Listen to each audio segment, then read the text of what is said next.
जीतने वाले कोई अलग काम नहीं करते, वे हर काम को अलग ढंग से करते हैं। और आज मैं आपको शिव खेरा की बुक यू कैन विन से जीतने वाले लोगों के 5 गुण बताने वाला हूं। पर आगे बढ़ने से पहले अगर आप इस चैनल पर नए हैं तो चैनल को सब्सक्राइब कर लीजिए ताकि आप आने वाली सभी वीडियो से फायदा उठा सके। तो बिना किसी देरी की करते हैं काम की बात। Number 1, attitude.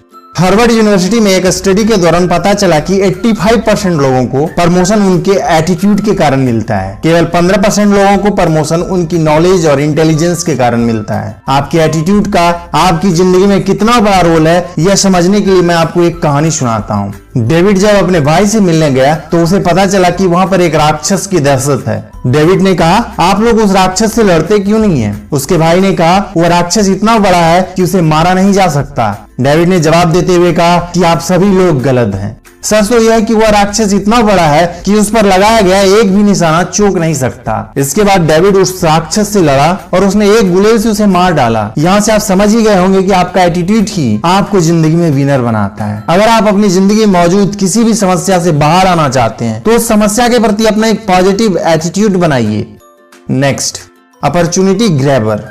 आपको इसे समझने के लिए मैं एक कहानी सुनाता हूँ। एक साधु था, वह भगवान का बहुत बड़ा भक्त था। एक बार गांव में बहुत भीषण बाढ़ आई, चारों तरफ पानी ही पानी दिखाई देने लगा। सभी लोग अपनी जान बचाने के लिए ऊंचे स्थानों की तरफ बढ़ने लगे। जब लोगों ने देखा कि साधु महाराज अभी भी पेड़ के नीचे बैठे हैं तो उन्हें यह जगह छोड़ने की सलाह दी। पर साधु ने कहा, तुम लोग अपनी जान बचाओ, मुझे तो मेरा भगवान बचाएगा। धीरे धीरे पानी का स्तर बढ़ता गया और पानी साधु के कमर तक आ पहुंचा। इतने में वहां से एक नाव गुजरी। मल्लाह ने कहा, हे साधु महाराज, आप इस नाव पर सवार हो जाइए, मैं आपको सुरक्षित स्थान तक पहुंचा दूंगा। नहीं, मुझे तुम्हारी मदद की आवश्यकता नहीं है, मुझे तो मेरा भगवान बचाएगा। कुछ देर बाद बाढ़ और प्रचंड हो गई। साधु ने पेड़ पर चढ़ना उचित समझा और वहां बैठकर ईश्वर को याद करने लगा। तभी अचानक उन्हें गड़गड़ाहट की आवाज सुनाई दी। एक हेलीकॉप्टर उनकी मदद के लिए आ पहुंचा। बचाव दल ने एक रस्सी लटकाया और साधु को उसे जोर से पकड़ने का आग्रह किया। पर साधु फिर से बोला, मैं इसे नहीं पकड़ूंगा, मुझे तो मेरा भगवान बचाएगा। उसकी हट के आगे बचाव दल भी उन्हें लिए बगैर वहां से चला गया।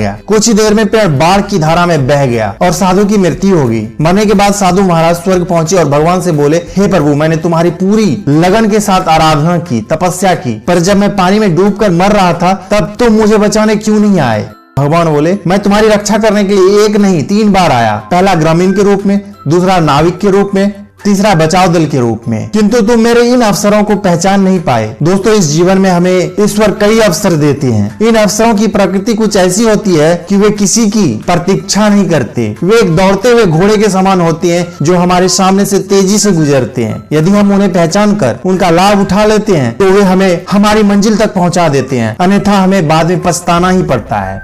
Next, ready for success. अगर आप किसी भी कामयाब इंसान की सफलता की कहानी जानेंगे तो आप पाएंगे कि वह इंसान बहुत सी असफलताओं को पार करके कामयाब बना। मैं आपको ऐसे इंसान की कहानी सुनाता हूँ जिसने सफल होने से पहले असफलताओं का समंदर पार किया। उस आदमी ने 21 साल की उम्र में व्यापार में असफलता प्राप्त की। 22 साल की उम्र में चुनाव हार गया। 24 साल की उम्र में उसने फिर से व्यापार में असफलता का सामना किया। 26 साल की उम्र में उसकी पत्नी की मृत्यु हो गई। 27 साल की उम्र में उसका मानसिक संतुलन बिगड़ गया। 34 साल की उम्र में वह चुनाव हार गया। 45, 47 और 49 साल की उम्र में उसे चुनाव में हार का सामना करना पड़ा। लेकिन 52 साल की उम्र में वह अमेरिका का राष्ट्रपति चुना गया। उस व्यक्ति का नाम अब्राहम लिंकन था। अब मैं आपसे एक सवाल पूछता हूँ कि क्या आपकी नजर में अब्राहम लिंकन एक असफल इंसान थे? आप 1 मिनट के लिए सोचिए। उन्होंने इतनी असफलताओं का सामना किया, अगर वे चाहते तो मैदान छोड़ सकते थे, लेकिन उन्होंने ऐसा नहीं किया क्योंकि वे जानते थे कि हार केवल एक भटकाव थी, सफर का अंत नहीं।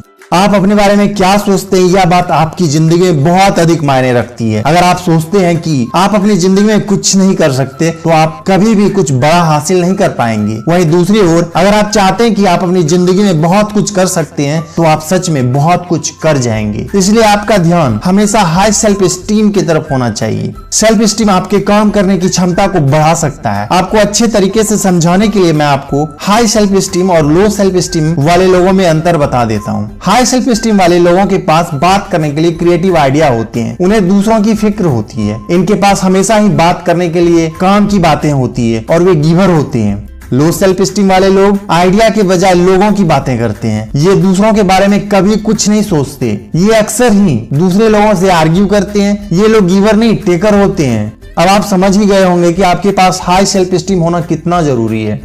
Next, goal setting.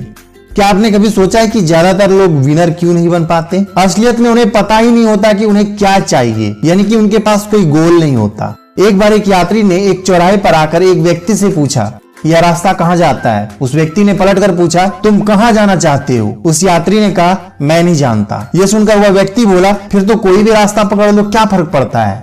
लेखक के अनुसार आपका गोल स्मार्ट होना चाहिए। मैं आपको स्मार्ट का मतलब अच्छे तरीके से समझा देता हूँ। एस फॉर स्पेसिफिक, यानी कि स्पष्ट। फॉर एग्जाम्पल, अगर आप वजन घटाने की सोच रहे हैं तो यह सिर्फ एक इच्छा है। यह गोल तब बनेगा जब आप ये तय कर लेंगे कि आप कितने दिनों में वजन घटाएंगे। एम फॉर मेजरेबल, यानी कि जिसे मापा जा सके। अगर आप अपने गोल को माप नहीं सकते तो आप उसे प्राप्त भी नहीं कर सकते। ए फॉर अचीवेबल, यानी कि हासिल करने के काबिल। आपका गोल कठिनाइयों से भरा होना चाहिए लेकिन नामुमकिन नहीं। आर फॉर रियलिस्टिक, यानी कि वास्तविक। अगर कोई इंसान एक दिन में 20 केजी वजन घटाना चाहे तो यह असंभव है, इसलिए आपका गोल वास्तविक होना चाहिए। टी फॉर टाइम बॉन्ड, यानी कि समयबद्ध। आपको आपके काम शुरू करने का समय और खत्म करने का समय पता होना चाहिए। अब आप समझ ही गए होंगे कि आपका गोल स्मार्ट क्यों होना चाहिए। Next, vision. अगर आप दूर की नहीं सोचते तो आप कभी भी सफल नहीं हो सकते। उदाहरण के तौर पर, एक सुबह एक आदमी ने जब अखबार देखा तो न्यूज़पेपर में उसके मरने की खबर गलती से छपी हुई थी। खबर पढ़ने के बाद उसके होश उड़ गए। फिर उसने सोचा कि चलो देखते हैं लोगों ने उसके बारे में क्या कहा। अखबार में लिखा था, डायनामाइट का बादशाह मर गया और वह मौत का सौदागर था। ऐसा इसलिए लिखा था क्योंकि उसने डायनामाइट की खोज की थी। यह पढ़ने के बाद वह सोचने लगा कि क्या उसे इस तरह याद किया जाएगा। उसने खुद से कहा, मैं ऐसा नहीं चाहता कि लोग मुझे इस तरह याद रखे। और उस दिन के बाद उसने शांति के लिए काम करना शुरू कर दिया। उस व्यक्ति का नाम अल्फ्रेड नोबेल था और उसका विजन ही था कि आज उसे नोबेल पुरस्कार के लिए याद किया जाता है। सफल होने के लिए आपको आपकी कीमत पता होनी चाहिए और विजन क्लियर होना चाहिए। दोस्तों, आपको ये वीडियो कैसा लगा हमें कमेंट करके जरूर बताएं। वीडियो को लाइक करें, शेयर करें और चैनल को सब्सक्राइब करें। तो मिलते हैं अगले वीडियो में। Thanks for watching.